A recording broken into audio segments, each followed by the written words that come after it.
tahun terbengkalai jembatan gantung penghubung 3 desa di Kabupaten Nrekang, Sulsel, mengalami kerusakan hingga putus akses transportasi warga. Berdasarkan pantauan tribun-timur.com, Selasa, 11 Maret 2025, sore. Nampak jembatan yang menghubungkan desa Tokonan, Kalupini dan Rosoan tinggal menyisakan tiang jembatan. Warga sekitar, Era, 22, mengatakan kurang lebih jembatan tersebut sudah setahun mengalami kerusakan.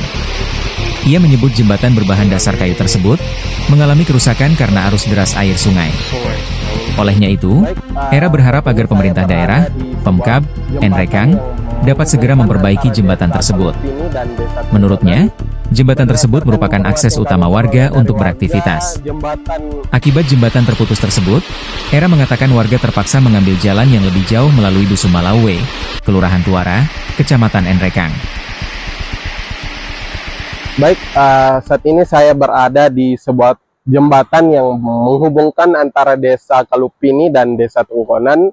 Berdasarkan informasi yang kami peroleh dari warga, jembatan ini sudah sangat lama, sudah bertahun-tahun belum dibenahi oleh pemerintah setempat, sehingga masyarakat setempat di sini berharap agar jembatan ini dapat segera diperbaiki karena menjadi tempat untuk selalu dilalui oleh masyarakat.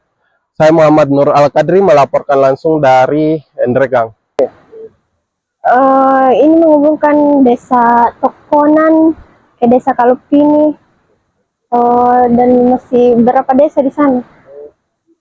Ini kurang lebih mungkin setahun lah, karena ini sudah berapa kali diperbaiki baru rusak lagi karena terjangan arus yang tinggi jadi rusak lagi. Kayaknya sudah 2 kali.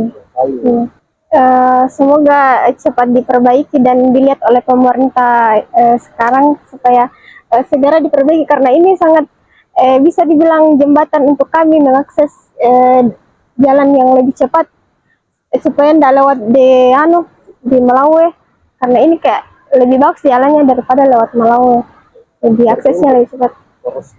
Iya. Download Tribun X sekarang, menghadirkan lokal menjadi Indonesia.